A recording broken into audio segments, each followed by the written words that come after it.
Paz do Senhor para os irmãos. Está feliz com Jesus? E Jesus está feliz com você, irmão? Tomara, né? Primeiro livro dos Reis, capítulo 18, verso 21. Externar a Deus o meu louvor, gratidão por estar aqui nesta tarde. De vez em quando vai sair noite, que é normal, tá? Mas nessa tarde, quero louvar a Deus pela vida do apóstolo Carlos. A apóstola Cristina está aqui. Ele estava perguntando, você pregou a primeira vez? Isso tinha quantos anos? Eu falei, rapaz, uns 14, 15. Não é? Hoje estou com 33, 34 anos, fiz, né? Nem sei mais. E ele já era velho naquela época, imagine hoje. Há muito tempo, eu vim até mostrando para minha esposa, né, o crescimento da igreja, né? Lá naquelas duas portinhas lá, depois foi para aquele galpão e hoje estão aqui num templo próprio para a glória de Deus. É? Só Deus faz essas coisas, irmão. Só Deus faz essas coisas. Quando a igreja prospera, os membros da igreja prosperam junto também. Deus é fiel. Louvar a Deus pela vida da minha esposa, a bênção de Deus na minha vida, junto com meus dois filhos, o Pentecoste e o Fogo Puro. São uma bênção, bonitos, menino bonito. Um tem olho verde, outro tem cabelo liso, tudo puxou a mãe. Se puxa o pai era um desastre. Mas Deus me agraciou, minha esposa é mulher de Deus, crente. Esse dia ela fez 7 dias de jejum na água. Eu fiquei com fome só de pensar. Eu falei, rapaz. Aí um pastor me perguntou, por que você não jejuou também? Eu falei, porque eu sou a metade da carne. Então, quando um jejua, o outro come. Senão não mantém de pé. Mas é crente. Eu digo isso por onde eu passo. Eu prego muito no estado do Pará. Eu sempre digo, olha, minha esposa é crente. Estou aprendendo a ser crente com ela mais ainda. Viu? E eu louvo a Deus pela vida dela. E por todos que saíram da sua casa para estar aqui. Meu livro dos Reis, capítulo 18, verso 21. Vou ler no telão também para ficar tudo igual. Então Elias se chegou a todo o povo e disse, até quando cocheareis entre dois pensamentos? Se o Senhor é Deus, segui-o. Se Baal, segui-o. Porém o povo não lhe respondeu nada. Toma o seu assento e me empreste a sua atenção. Queridos, Elias foi um dos maiores profetas da Bíblia. Apesar de não ter nenhum livro, nem nos profetas maiores e nem nos profetas menores que leva o seu nome, o seu ministério foi de suma importância para Israel.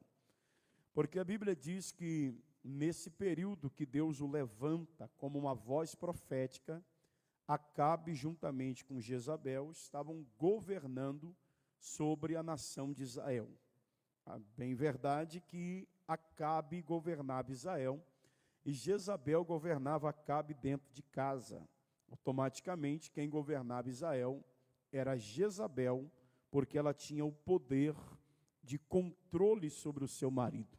E vale a pena ressaltar de que muito se fala no meio pentecostal sobre o espírito de Jezabel, e muitas vezes esse espírito de Jezabel foi tratado como espírito de sensualidade, promiscuidade, etc. Mas na verdade o espírito de Jezabel é o espírito de manipulação.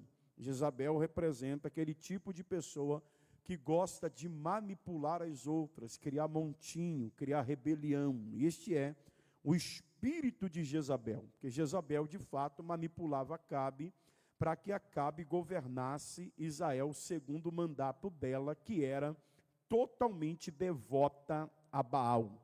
E por causa de Acabe dar ouvido a Jezabel, automaticamente Israel entrou por um caminho de idolatria. Caminho esse que eu chamo de prostituição espiritual. Porque Deus sempre tratou Israel como sua esposa. Deus sempre tratou Israel como a menina dos seus olhos. Se Israel está abandonando o Senhor para poder estar se prostrando e adorar a outros deuses, isso é uma infidelidade espiritual, isso é, uma prostituição espiritual. E quando Elias ficou sabendo disso, ele recebe de Deus a incumbência de chegar diante do povo e também de Acabe e liberar uma palavra profética.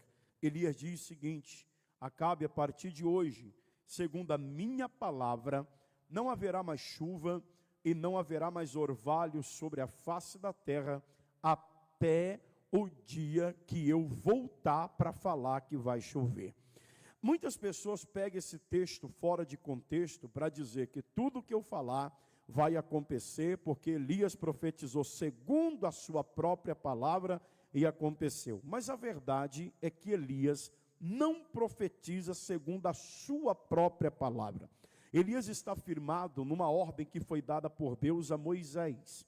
Na lei mosaica, Deus disse: Moisés, avisa para esse povo que quando eles entrarem na terra prometida, que é a terra de Canaã, se eles se esquecerem de mim, se eles abandonarem a minha lei, meus estatutos, para poder viverem a vida como quiserem, do jeito que quiserem, fazerem o que quiserem, avisa para eles que se eles me abandonarem, me traírem, o céu vai ficar de bronze e não haverá nem chuva e nem orvalho sobre a terra.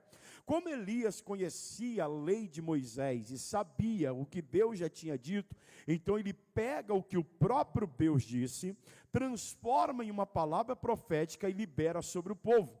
Porque Deus não é homem para que minta, nem filho de homem para que se arrependa. O que ele fala, ele não volta atrás.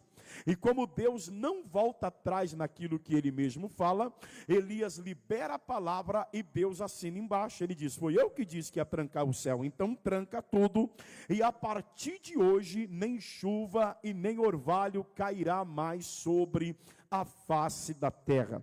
Então Elias não profetiza algo que deu na cabeça, um pensamento que veio do nada. Elias profetiza o que já está escrito, porque Deus só tem compromisso com aquilo que ele já disse, com aquilo que ele diz e com aquilo que ele fala. Deus não tem compromisso com aquilo que a imaginação humana trouxe para você, mas aquilo que Deus falou é exatamente isso que vai acontecer na sua vida. A segunda verdade é que o maior problema da profecia de Elias não foi ele dizer que não ia chover.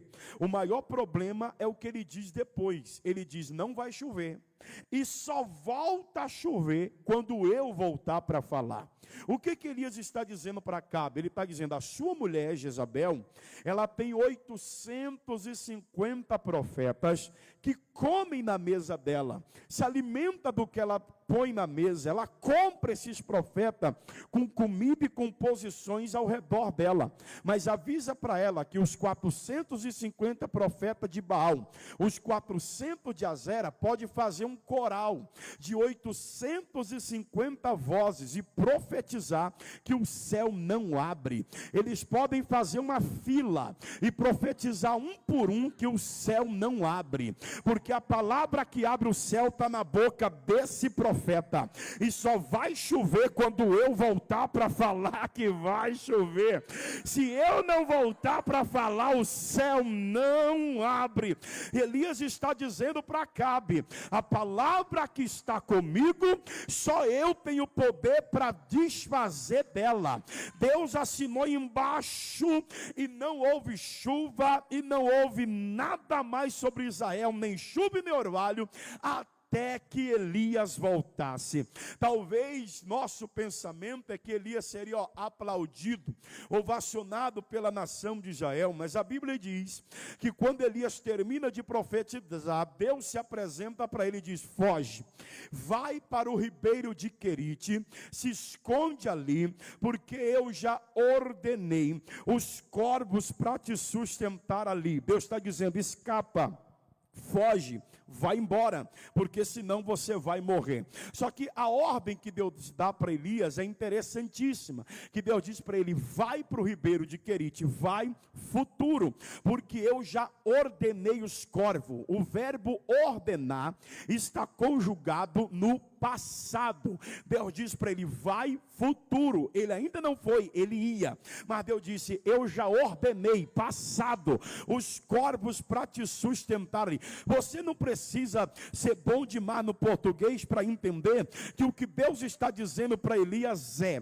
você pode ir porque eu já ordenei, você pode ir porque eu já falei, você pode ir porque já conversei. Foi mais ou menos assim. Deus chega para os corvos e diz: eu vou mandar um profeta lá para o ribeiro, e eu quero que todo dia vocês levam pão de alho com picanha para o profeta. Os corvos disseram: combinado, Jeová. Aí Jeová chega para Elias e diz: vai, porque já combinei com os corvos. Pastor, eu não entendi. Deus nunca vai te mandar para um lugar sem antes preparar o que tu precisa naquele lugar.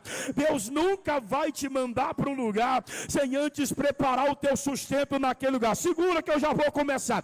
Talvez o lugar que Deus te mandou ir, ninguém cresceu, mas você vai crescer porque foi Ele que mandou. Talvez o lugar que Deus te mandou ir, ninguém deu certo, mas você vai dar certo porque foi Ele que mandou. Talvez o lugar que Deus te mandou ir, ninguém prosperou, mas você vai prosperar porque foi Ele que mandou. O lugar que Deus te mandou ir é terra seca, não dá nada, não produz nada, não cresce nada, mas Ele está dizendo: vai, porque eu já ordenei. Olhe para alguém aí que está perto de você, pegue na mão dele. Se ele não quiser pegar na sua mão, pega na dele só de raiva. Olhe no zoião dele e diga para ele: vai, porque foi ele que mandou. Diga: vai, porque vai dar certo. Vai, porque vai crescer. Vai, porque a porta vai abrir. Vai, porque quem falou garante.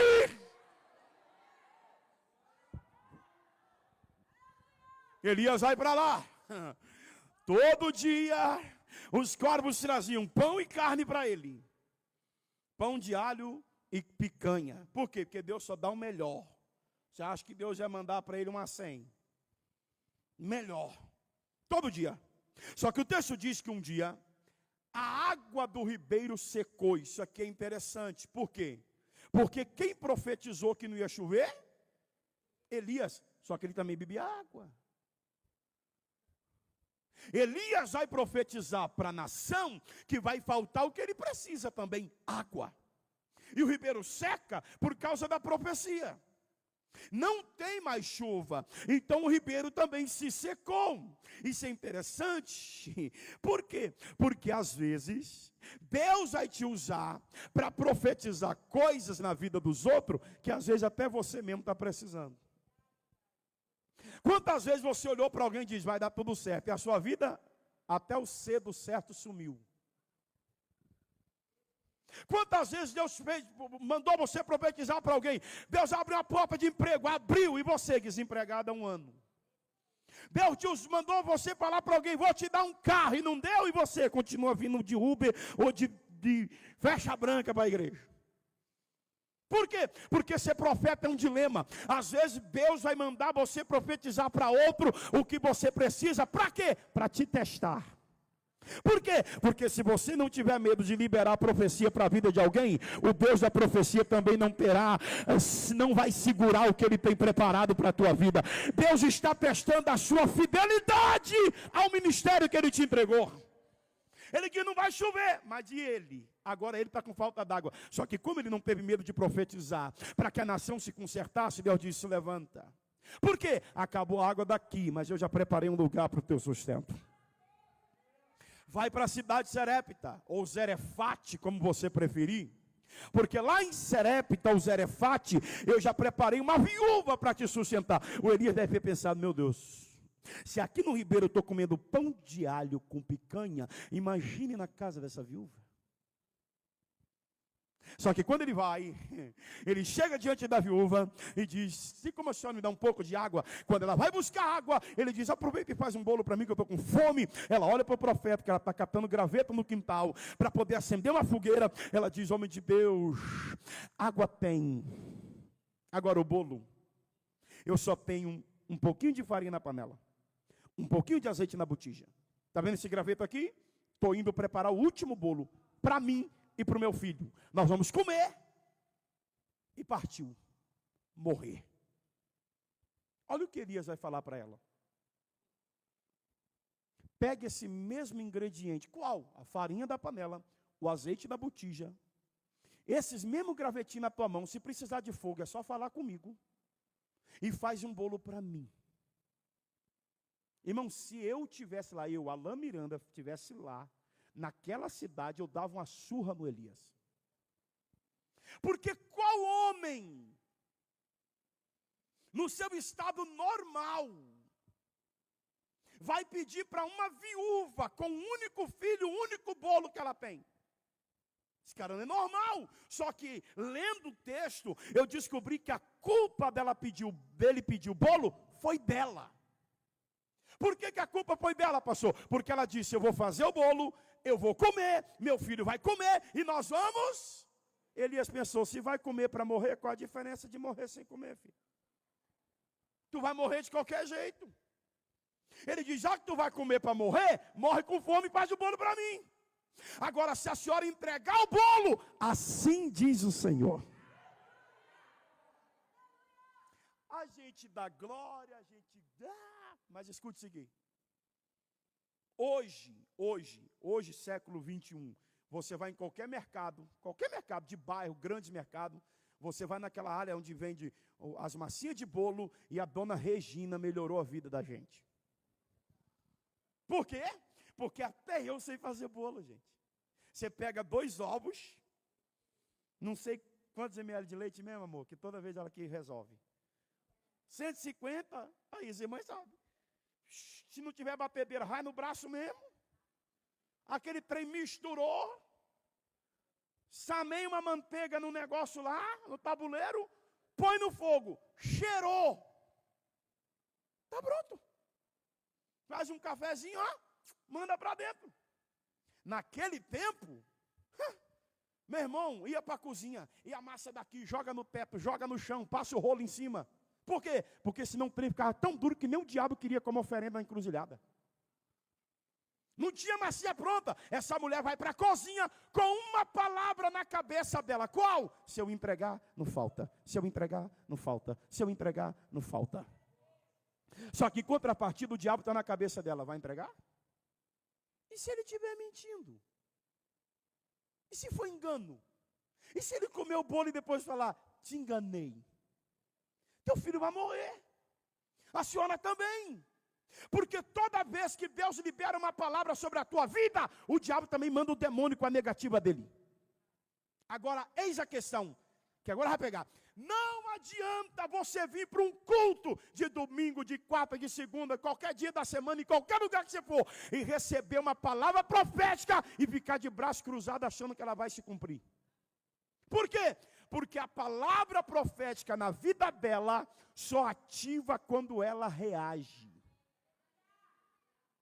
Enquanto ela está fazendo o bolo, apóstolo Carlos, a palavra está voando na cabeça dela. O bolo está assando agora, e a palavra está voando na cabeça dela. O bolo está esfriando, e a palavra está voando na cabeça dela. Quando ela entrega o bolo na mão do profeta, ele diz, a farinha da panela não acabará, e o azeite da botija não faltará, até o dia que chover sobre a terra. Porque enquanto ela está preparando, a palavra está voando. Mas quando ela entrega, a palavra se ativa na casa dela. E o texto diz assim, na panela não faltou farinha, na botija não faltou azeite. Agora olhe para alguém aí, faz uma cara bem séria para ele e diga assim, tem muita coisa morrendo na tua vida, porque você está comendo o que tem que entregar.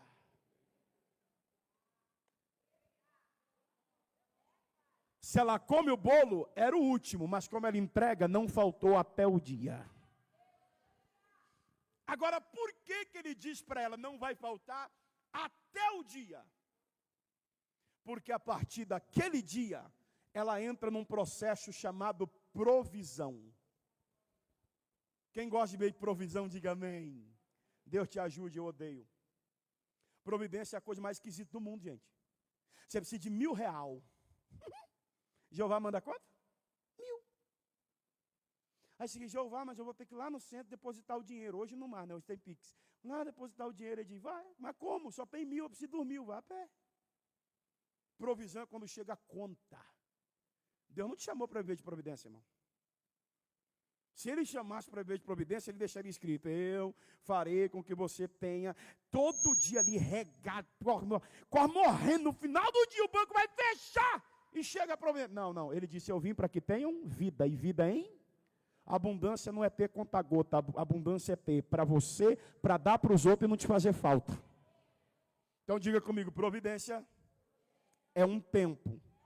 Tem data para começar e para terminar. Quer a prova? Está no texto. Não vai faltar farinha na panela e azeite na botija até o dia que cair chuva. Choveu. Sabe o que ele está dizendo para ela? Choveu, filha? No dia que chover, você pode ir lá quebrar a panela no meio, não sai mais nada. Tu pode jogar a botija na parede e quebrar ela, não tem mais azeite. Por quê? Porque choveu, acaba a providência. Por que que acaba? Porque quando chove, agora ela planta. Depois que ela planta, ela colhe. O que que Deus está dizendo? No tempo da providência, eu te sustento. No tempo da bonança, você planta, eu mando a chuva e a gente colhe junto. Qual é o problema? É que tem gente que acostumou tanto a viver de providência que ficou preguiçoso. Ele não semeia mais nada, não planta mais nada, não corre mais atrás de nada, que agora é providência, providência, providência. É por isso que tem gente que entrou na igreja tem 1 ano, a vida dele já mudou e você tem 10 e está na mesma. Por quê? Porque você acostumou tanto com a provisão que nunca chegou no tempo da abundância. Porque o tempo da abundância é diferente da provisão. A provisão é o conta-gota. A abundância é você plantando e Deus prosperando. Plantando e Deus prosperando. Plantando e Deus prosperando. Ele disse: então enquanto não chove, tem. Choveu, já era. A Bíblia não diz exatamente quanto tempo Elias passou na casa dessa senhora. A Bíblia só diz que chegou o tempo de Elias se apresentar para Acabe. E quando Elias vai se apresentar para Acabe, o texto diz que Acabe está procurando Elias em tudo quanto é lugar e não acha. E isso aqui me intriga. É mais ou menos assim: Acabe aqui no Paraguai, faz divisa com o Brasil, e dizia lá para o presidente do Paraguai, porque ele era presidente de Israel, ele diria assim: olha, você viu passar um profeta aqui, ele tem essa característica. Não vi. O Acabe dizia: jura que não viu, porque se eu souber que ele passou e tu está escondendo, eu arrumo guerra contigo e te mato. Era mais ou menos isso. Eu não estou falando que Acabe é presidente de bairro, é presidente de uma cidade, ele é presidente de um país. E ninguém achava Elias, porque quando Deus esconde alguém, nem o diabo encontra. E quer mais? Nem todo esconderijo é Deus te apagando, às vezes é Deus te protegendo. Tem hora que Deus te tira de cena para te guardar, irmão. Tem hora que Deus te tira de cena para que você possa ficar ali debaixo das asas dele escondido. Por quê? Porque quando chegar o tempo dele te mostrar, ninguém destrói o que ele tem para você. Prova disso: Paulo ficou escondido 14 anos, depois se tornou o maior evangelista e missionário depois de Cristo, o maior. Então tem hora que Deus te esconde, para depois ele mostrar você. E Deus escondeu Elias, que Acabe não achava de jeito nenhum. Mas sabe o que me intriga? É que a Bíblia diz que os corvos, todo dia, encontravam Elias. A pergunta é: por que Acabe não acha, mas o corvo acha? Porque tinha um combinado. Qual era o combinado? Quando Deus mandou Elias para o ribeiro, ele disse assim: vá para lá, porque eu ordenei os corvos para que sustente ali. Diga comigo: ali. Ali não é lá, irmão. Ali é ali. Jeová falou: fica ali, porque todo dia, de manhã e de tarde, o corvo vai vir trazer pão e carne. Aí o corvo chegava, Elias estava ali. E o corvo dava o pão e a carne. Se o corvo chegasse e Elias não estivesse ali, ele ia dizer: Jeová, infelizmente, o profeta não estava, e ir para a carne não estragar, nós comemos. Mas como o corvo chegava e Elias estava, o corvo teve que entregar todos os dias a carne. Por quê, pastor? Porque Deus só te sustenta onde Ele te mandou ficar. Não adianta Deus te mandar ali e você querer ir para lá, porque Ele só te sustenta ali. Ali foi o combinado, lá é problema seu.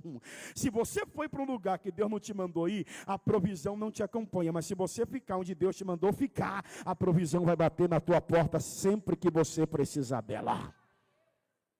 Então não encontra. Elias vai se apresentar para Acabe e ele se encontra com Obadias. Quem é Obadias? É serviçal, é o mordomo de Acabe e de Jezabel. Obadias está procurando Elias por um lado, Acabe está procurando por outro, e quando Elias se apresenta a Obadias, ele diz assim: vai lá e fala com Acabe que eu estou de volta. Obadias diz: vou nada, porque a última vez que tu liberou uma palavra tem 3 anos e meio que ninguém te acha. Vai que enquanto eu vou falar com Acabe, tu desaparece de novo. Eles foram juntos, e quando Acabe vê Elias, o Acabe já vem afrontando. Ele diz: é tu, o perturbador de Israel?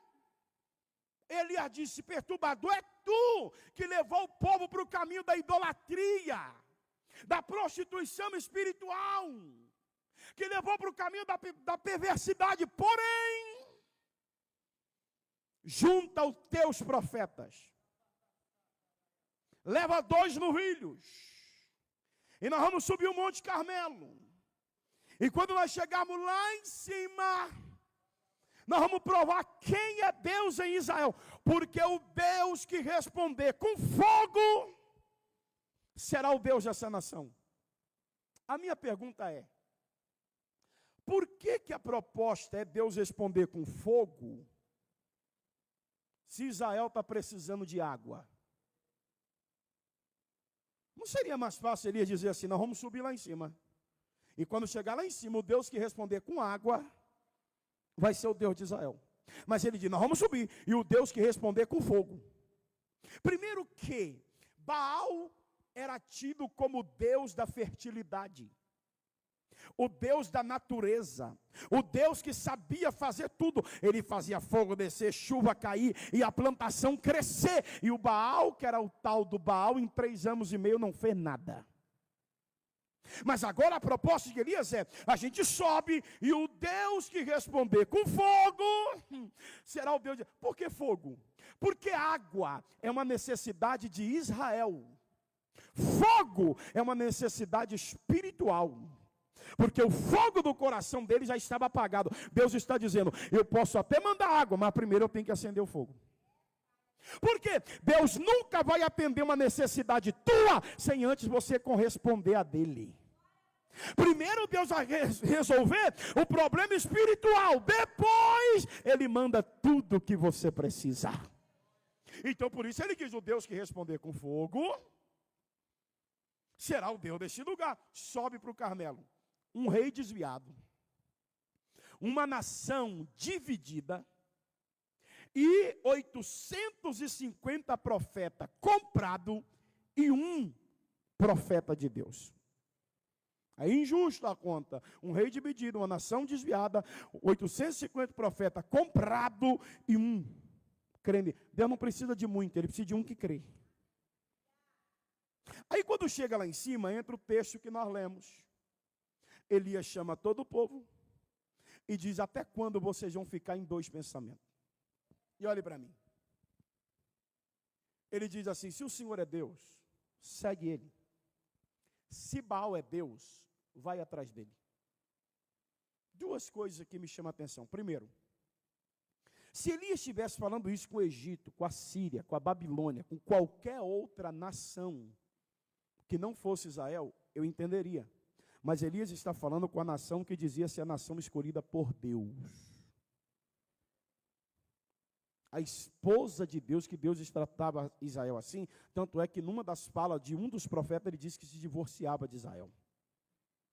Ele está dizendo: até quando vocês que são de Deus vão ficar entre 2 pensamentos? Segunda verdade: Deus tem todo o poder, amém ou não amém? Amém ou não amém? Eu vou te fazer uma pergunta: Deus mata? Mata ou não mata? Entra na reta dele para tu ver, irmão. Mata. Pastor, Deus só matava lá no Antigo Testamento, abria a terra para engolir os outros, mandava fogo na cabeça dos outros. Não, irmão, Nani, sua filha morreu na igreja. E detalhe, por causa de uma oferta que não entregou por mentira.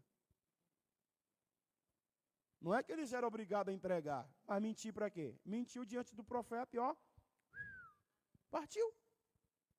Então Deus mata. Se ele mata na graça, muito mais no tempo da lei. Deus poderia, apóstolo Carlos, chegar diante de todo Israel na boca de Elias e dizer: quem é de Jeová, levanta a mão. E o povo ia levantar. Quem é de Baal, levanta a outra aí agora. Levantar. Ele falou: quem é de Baal, morra. Meu irmão, ia faltar lugar para enterrar os corpos. Só que Deus olha para o povo na boca de Elias e diz: pessoal, é o seguinte, Baal está ali, ok? Jeová está aqui. Quem quiser ir com Baal está liberado. Quem quiser ficar com Jeová, fique. Vocês não são obrigados nem a servir a Baal, nem a servir a Jeová. Se vocês quiserem ir com Baal, vá. Quiserem ficar comigo, fique. Só tem um porém. Esse negócio de Jeová de manhã, Baal meio-dia, Jeová à tarde, Baal de noite ou vice-versa, acabou. Ou vocês são todinho de Baal, ou vocês são todinho meu. Sabe o que Deus está dizendo?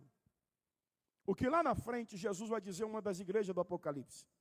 O problema de vocês é que vocês não são nem frio nem quente.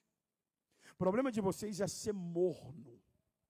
Por quê? Porque a mornidão de vocês me dá ânsia de vômito. É uma igreja que deixa Deus doente, é uma igreja morna. Por quê? Porque já bebeu água morna? Dá ânsia de vômito na hora, com o estômago vazio. Deus está dizendo, por causa de vocês ser um povo indeciso, não saber o que quer, viver nessa dubiedade, eu tenho ânsia de vômito por causa de vocês. Aí lá na frente, João, encerrando o Apocalipse, ele escreve, aquele que é santo, santifique-se mais, aquele que é impuro, se afunde na imundícia. Eu vou traduzir numa linguagem bem corrigida e atualizada. Sabe o que João está dizendo? É melhor você ir para o mundo, adulterar, fornicar, praticar o que você quiser, vai para o baile, vai para o pagode, vai para onde você quiser, consciente que vai para o inferno, do que ficar na igreja brincando com Deus e ir para o inferno do mesmo jeito. É isso que ele está dizendo. E o que Deus está dizendo para Israel aqui é, eu não aceito mais a metade de vocês. Ou vocês são todo de lá, ou vocês são todo de cá. Eu não aceito mais um dia comigo, um dia com Baal. Uma hora comigo, uma hora com Baal. Ou vocês ficam com Baal, ou vocês ficam comigo. Porque em cima do muro, eu não vos aceito mais. E vai apertar, escute. O povo de Baal prepara o altar. Coloca o novilho. Quando eles terminam de colocar o novilho com o altar preparado, meu irmão, a Bíblia diz que eles clamaram até meio-dia e Baal não responde. Depois de meio-dia, Elias zomba deles e diz, uai, será que Baal hoje está dormindo demais? Clame mais alto. Eles clamaram até por volta das 3 horas e Baal não responde. Quando dá esse horário, Elias diz assim, chegai-vos a mim agora. Eu tinha uma ideia. Qual era a ideia que eu tinha? Foi feito um altar no centro do monte. Colocou-se a oferta para Baal. Clamaram até a tarde. Baal não responde. Qual a ideia que eu tinha? A Bíblia não diz que Elias reparou o altar? A ideia que eu tinha é que Elias pegou aquele altar, limpou, jogou aquela oferta fora e colocou a dele e clamou por Jeová. Essa era a ideia que eu tinha. Mas quando eu fui ler o texto, eu descobri que não tinha nada disso. Foi mais ou menos assim, apóstolo Carlos. Tinha aqui um altar preparado para Baal. Baal não recebeu a oferta, não desceu, não respondeu com fogo, não fez nada. Elias diz, chegai-vos a mim. Quando ele diz, chegai-vos a mim, ele tira o povo que está olhando para esse altar e leva para um altar que está quebrado. Quando chega diante daquele altar quebrado, ele pega 12 pedras que representam as 12 tribos e conserta aquele altar, porque Deus não desce em altar quebrado. Quando o altar é consertado, ele põe a lenha, põe o novilho para oferecer o sacrifício. E algumas coisas aqui você precisa entender. Primeiro lugar, eu disse que Deus trancou o céu, tinha 3 anos e meio. Um dos motivos que Deus trancou o céu é porque Israel entrou em um caminho de prostituição espiritual, abandonaram o Senhor. Mas lendo o texto minuciosamente, Deus também trancou o céu por um segundo motivo ainda pior. Qual? É que lá no Carmelo tinha um altar que há muito tempo ninguém acendia mais. E porque ninguém acendia mais o altar, Deus trancou o céu. Então era mais ou menos assim, Jeová, se o Senhor abrir o céu, a gente acende o altar. Jeová está dizendo, acende o altar, que o céu abre automaticamente.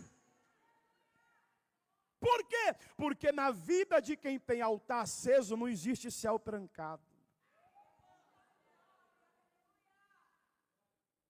O céu só se tranca na vida de quem não tem altar aceso. Deus está dizendo, acende o altar, que o céu vai abrir automaticamente. Mas Israel não se lembra mais do altar, porque estão coligados com Baal. Aí Deus faz o quê? Quem trancou o céu, irmão? Quem trancou o céu? Vamos lá, quem trancou o céu?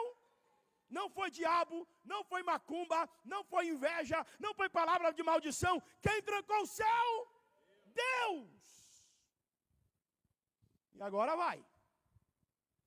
Tem muita coisa na sua vida que você achou que era o diabo. Você achou que era inveja, macumba, maldição, etc, etc. Existe, acontece e tem. Mas tem coisa na tua vida que Deus está dizendo, quem trancou fui eu mesmo. E trancou por quê, Jeová? Porque se eu não tranco o céu, eu perdia você. Então você está dizendo, pastor, amarraram a minha vida, fizeram. Foi ninguém não, fui eu mesmo. Por que que o Senhor trancou o céu? Porque você abandonou o meu altar. Se você não tivesse abandonado o meu altar, eu não teria trancado o céu. Mas como você abandonou o altar, eu tranquei o céu. Para não te perder. Porque tudo aquilo que Deus te dá e toma o lugar dele, ele pega de volta.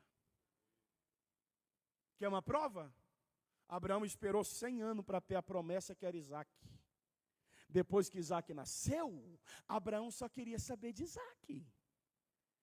Abraão só vivia monte, altar, altar, monte, monte, altar. Isaac nasceu, cadê Abraão? Está no shopping. Cadê Abraão? Foi para a praia. Cadê Abraão? Está no sítio. Cadê Abraão? Sumiu.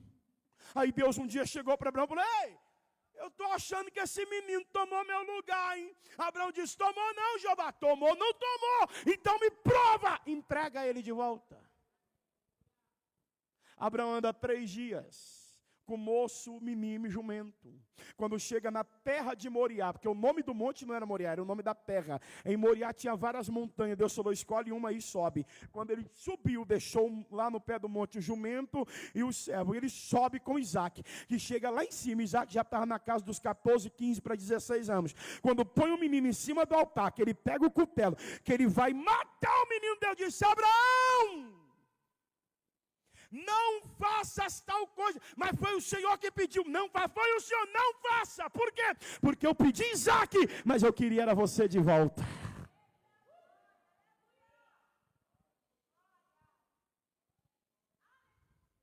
E Deus me trouxe aqui essa tarde para dizer para alguém, tem coisas que estão acontecendo na tua vida, que sou eu tentando chamar a sua atenção para voltar. Ou você não percebe que depois que eu comecei a fazer algumas coisas na tua vida, a sua vida comigo foi se acabando. Você anda tão envolvido com tantas coisas que você se esqueceu de mim. Que você se esqueceu do nosso relacionamento. E Deus fechou o céu porque Ele estava com saudade desse altar. E eu te provo. Elias põe a lenha, põe o novilho. Aquele dia ele não estava legal da cabeça, ele vai mandar jogar água no lugar que vai pedir fogo. Quem no seu estado normal vai jogar água onde pede fogo? Irmão, até carvão, quando está molhado para fazer churrasco, se tiver o tempo frio, é ruim de pegar fogo, imagina onde jogar água. Mas por que ele mandou jogar água? Porque Israel está precisando de quê? Vamos lá, precisando de quê? Por que ele mandou jogar água? Porque tudo que você precisa é só jogar no altar, que o altar multiplica e te devolve.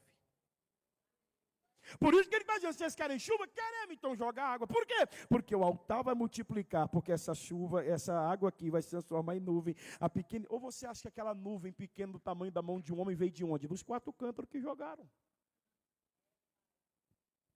Então joga no altar que o altar devolve. Ele manda jogar água. Ele clama. Quando ele clama, o fogo desce. E aqui eu finalizo. Os meninos aí podem fazer um fundo musical aí para mim aí? Mas sem sono.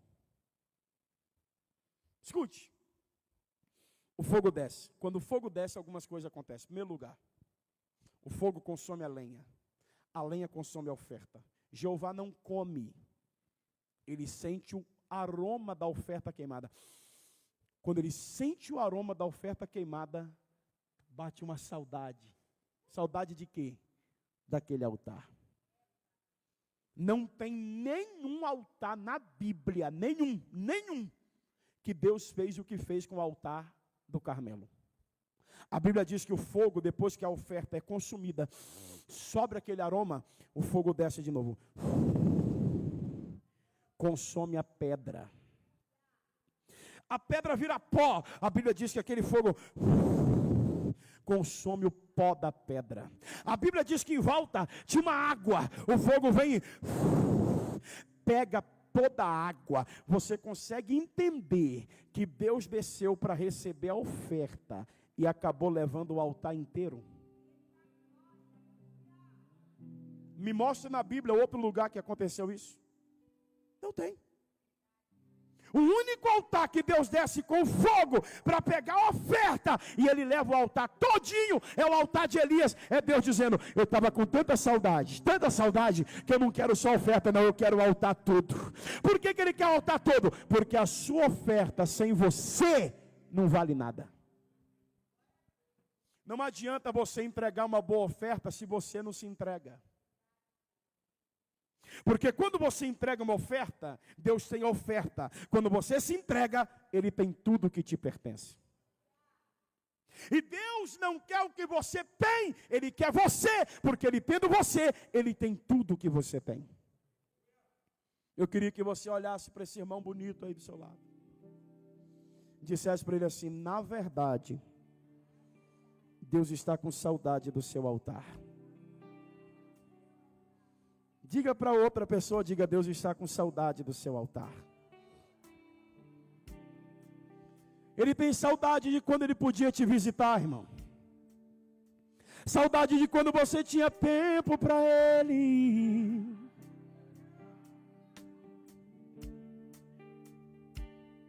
Só que agora você anda ocupado demais. Seu relacionamento com Ele é coisa que você deixou para trás. Você anda tão ocupado que não tem mais tempo para me ouvir. Está tão envolvido com suas coisas que até se esqueceu de mim. Foi por isso que eu tranquei o céu, para ver se você voltava. Foi por isso que eu tranquei o céu, para não te perder nessa caminhada. Só que agora que você entendeu, Ele vai voltar a fazer. E eu profetizo aqui nessa tarde, que Ele vai abrir o céu para você. E Deus está com saudade. Deus está com saudade. Lembra quando Ele te visitava? Lembra quando com você falava? Lembra quando pelas madrugadas você não tinha tempo e não se resguardava? Você queria minha presença o tempo todo ali. Você queria minha presença o tempo todo ali.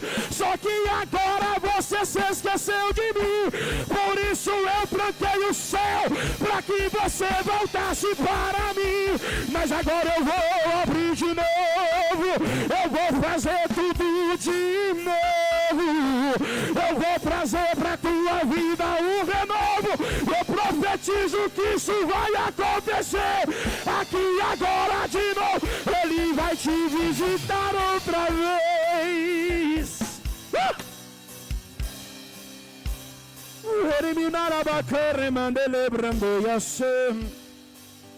Vamos lá, Espírito Santo.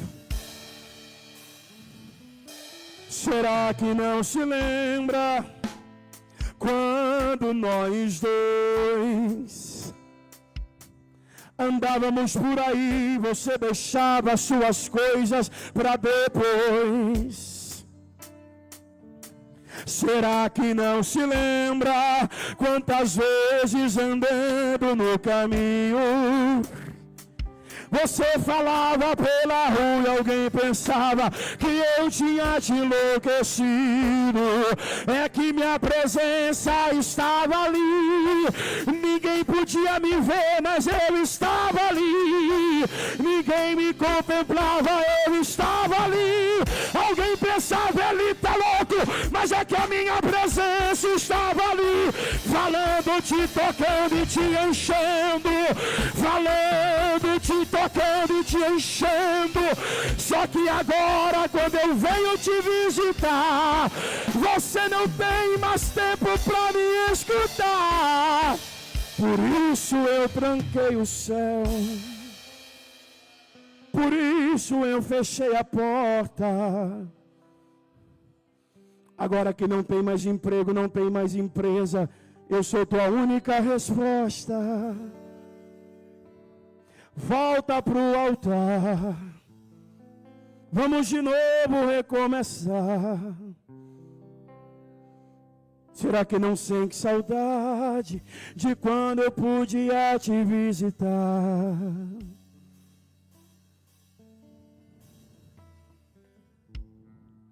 Tu não dependia de um culto para ter um relacionamento comigo. Você não dependia de estar na igreja para ter um relacionamento comigo. Falava comigo de manhã, de dia e também de madrugada. Agora só lembra de mim quando todas as portas para você estão fechadas. É que o fogo apagou, a chama camuflou, o seu altar só tem brasas apagadas, mas eu vou assoprar de novo. Eu profetizo que esse fogo vai pegar e outra vez ele vai acender o teu altar.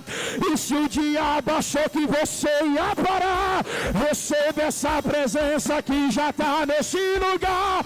Eu profetizo nessa tarde que algo novo começa agora a acontecer. Você que estava vivendo um relacionamento distante, receba na tua vida a presença dele no teu ser. Ele vai te visitar agora. Fica de pé.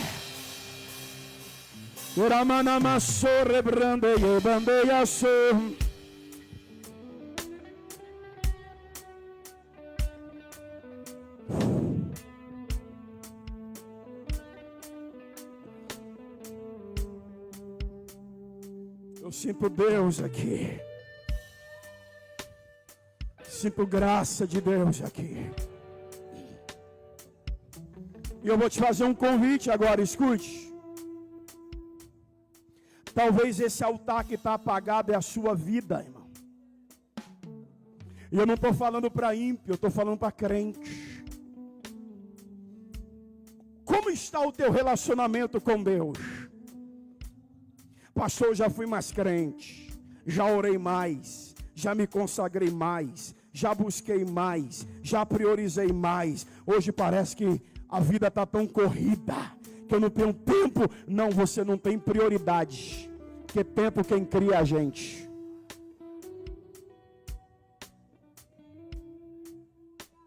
E eu vou te dizer a frase mais perigosa do mundo: resolva a sua vida com Deus, que Ele resolve as outras áreas da tua vida. Enquanto o teu relacionamento com Ele estiver pendente, a sua vida fica pendente. Mas quando o seu relacionamento com Ele estiver ok, todas as outras áreas da tua vida também vão ficar.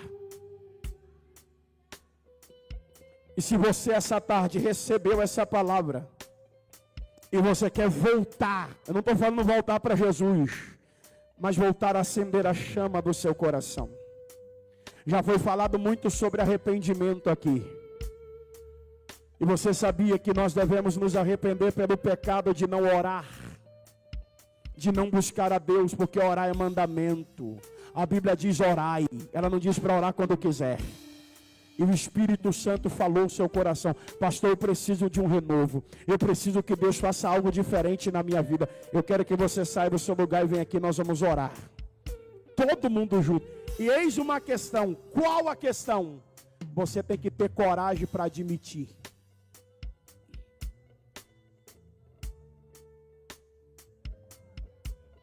Coragem para admitir. Fogo não pega em altar que só tem cinza. O fogo só pega em altar onde é colocado lenha.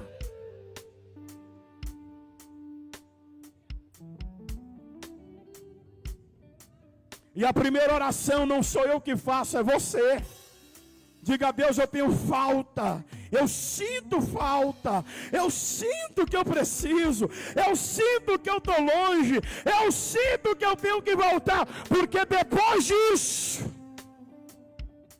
Ele acende você de novo, Ele acende o seu coração de novo, Ele acende a tua alma de novo.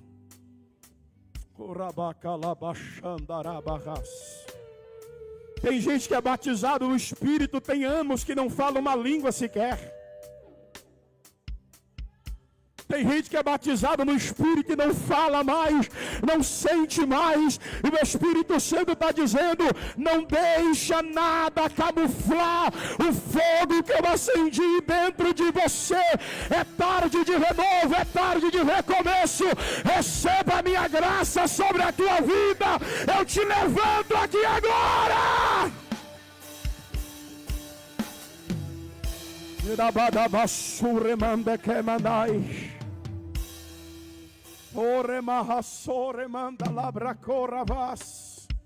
E não tenha medo de vir, irmão. Não tenha vergonha de vir. Pior é você continuar morrendo.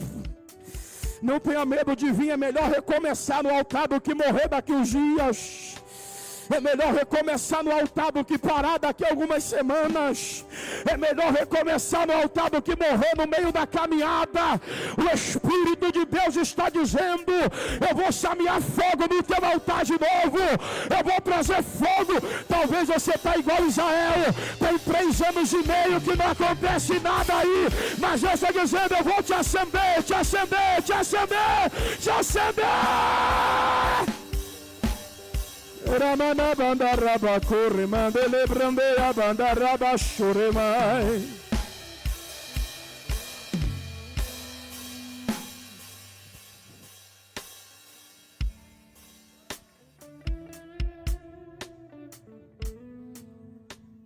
Ore, ore, ore, ore, ore. Chore o que tiver que chorar, se arrependa do que tiver que se arrepender, porque nós vamos orar aqui agora. Nós vamos orar aqui agora. A igreja que está aí, estende a mão para cá. Hoje eu não vou orar por cura, não vou orar por nada, irmão. Deixa para segunda-feira. Hoje é isso aqui. Os obreiros, pastores, nós vamos ativar algo profético na sua vida aqui agora. As comende camando si que mendevas.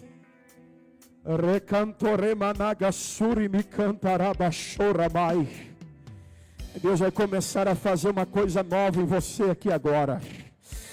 Senhor, em nome de Jesus, Pai, eu ergo, Senhor, a minha voz diante de Ti essa noite, esse início de noite, final de tarde, e eu clamo agora, Pai,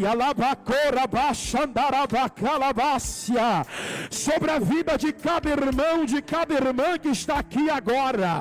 Pai querido, em nome de Jesus, talvez, Senhor, o coração deles estão apagados, eles estão precisando de um renovo, eles estão precisando receber uma carga de poder, e eu peço ao Teu Espírito Santo que comece a ser agora, Pai, a ser derramado aqui neste lugar, e toda frieza espiritual vai sendo quebrada agora, toda frieza espiritual vai sendo destruída agora. Eu ministro fogo nesse altar, eu ministro fogo nesse altar, eu ministro fogo nesse altar. Faz de novo, assim como no dia que eles te conheceram, no dia que eles entregaram a vida para Ti. Começa a renovar agora.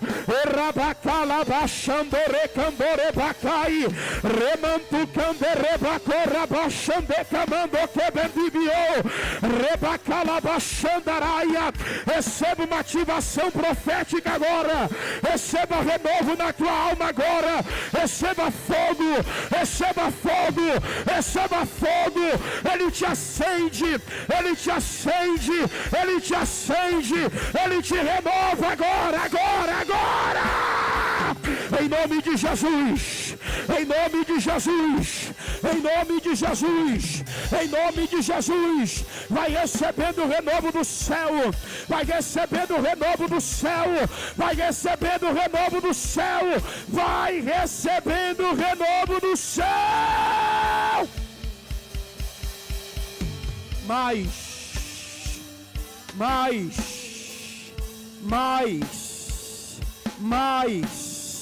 Eu profetizo que você vai voltar a orar como você orava, vai voltar a se entregar como você se entregava, vai voltar a ser cheio como você era.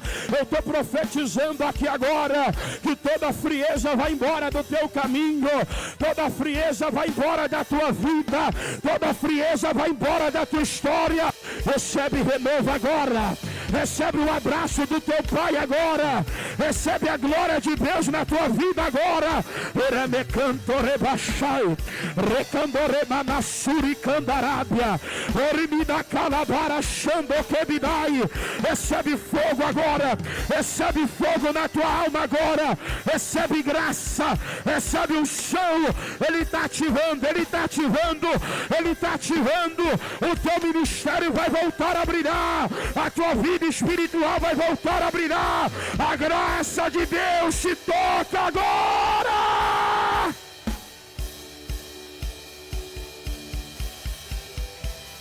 Mais,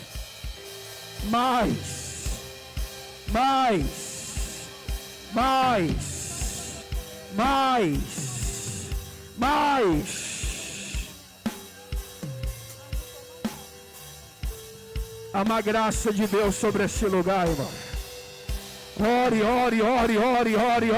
Ore. Recomandará Bashura Candarábia. Recebe agora fogo na tua alma. Recebe agora fogo na tua alma. Recebe línguas estranhas no teu lábio.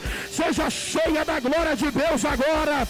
Seja cheia da glória de Deus agora. Ele está renovando. Ele está enchendo o teu altar de graça, de glória. Ele está enchendo o teu altar de fogo agora. Recebe mais. Seja cheio do Espírito Santo. Em nome de Jesus agora. Em nome de Jesus agora. Meu problema transformou minha tristeza em mudou minha vida. Mais aqui, ó. Criança falando em língua aqui, ó. Criança falando em língua aqui, ó.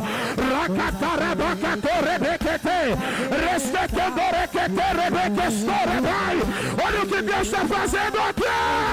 Vai. Me chegou na minha tormenta. Recebe renovo.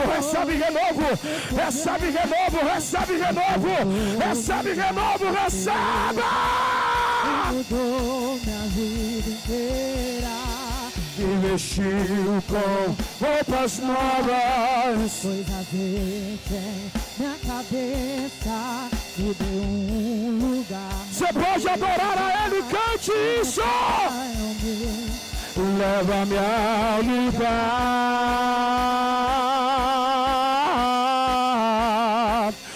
onde só você e eu desfrutamos do momento.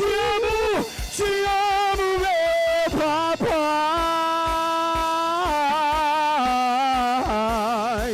E eu dependo desse amor. E sem ti eu sei que morro de Peça! Leva-me ao lugar onde só você e eu desfrutamos um momento. te amo, meu papai. Eu dependo desse amor. E sem ti eu sei que morro de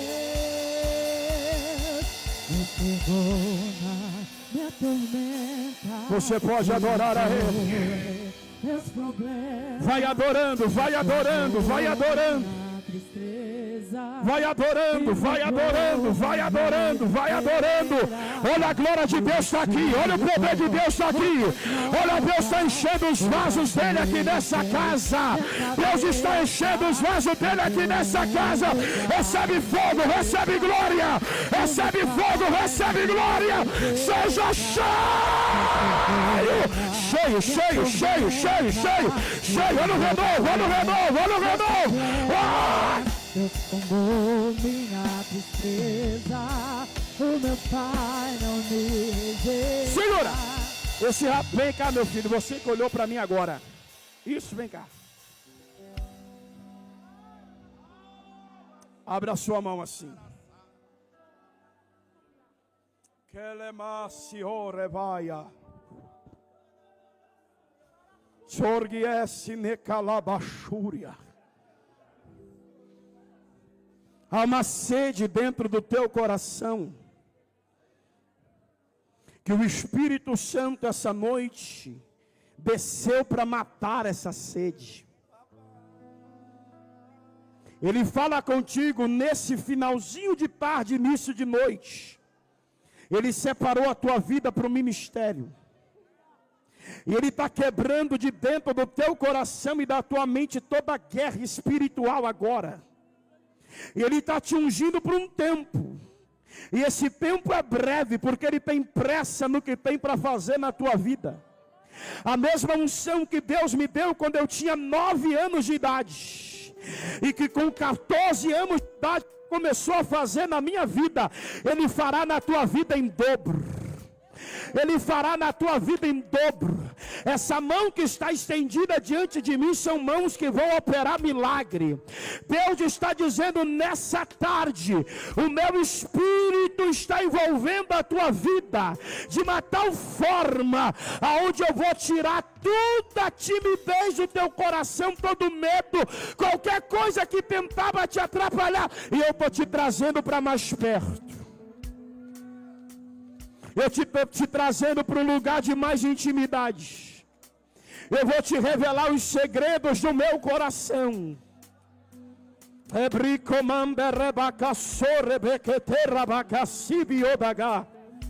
Eu vou revelar para você coisas que vão te deixar espantado. Eu vou visitar os teus sonhos. Porque eu tenho um chamado, uma vocação contigo. E eu estou confirmando hoje publicamente. porque os olhos que te veem são os mesmos que verão o que eu farei na tua vida, por onde tu colocar a planta dos teus pés, porque eu sou o Deus que conheço o teu secreto, conheço o teu íntimo, conheço o teu coração, eu sei de todas as coisas, e por isso eu te visito hoje, e faço uma coisa nova sobre ti. Coma da minha palavra, desce comigo na oração, porque eu estou liberando uma unção sobre a tua vida, que vai te custar muito alto, mas se tu pagar o preço, tu verás coisa que muita gente não vê, diz a boca do Senhor. Eu estou sentindo graça de Deus aqui, graça de Deus, graça de Deus aqui, graça de Deus. Levante a sua mão direita para o céu, levante a sua mão direita para o céu, levante a sua mão direita para o céu, abre a tua boca e ora. Levante-a por um minuto, nós já vamos encerrar, por um minuto. Sinto Deus aqui, eu sinto Deus aqui. Leva-me ao lugar, peça para Ele, onde só você e eu desfrutamos o momento. Te amo, meu papai, e eu dependo desse amor, e sem ti eu sei que morro. Leva-me ao lugar,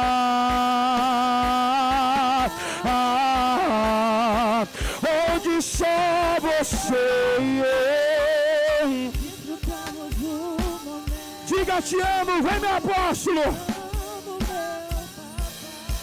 Diga eu dependo.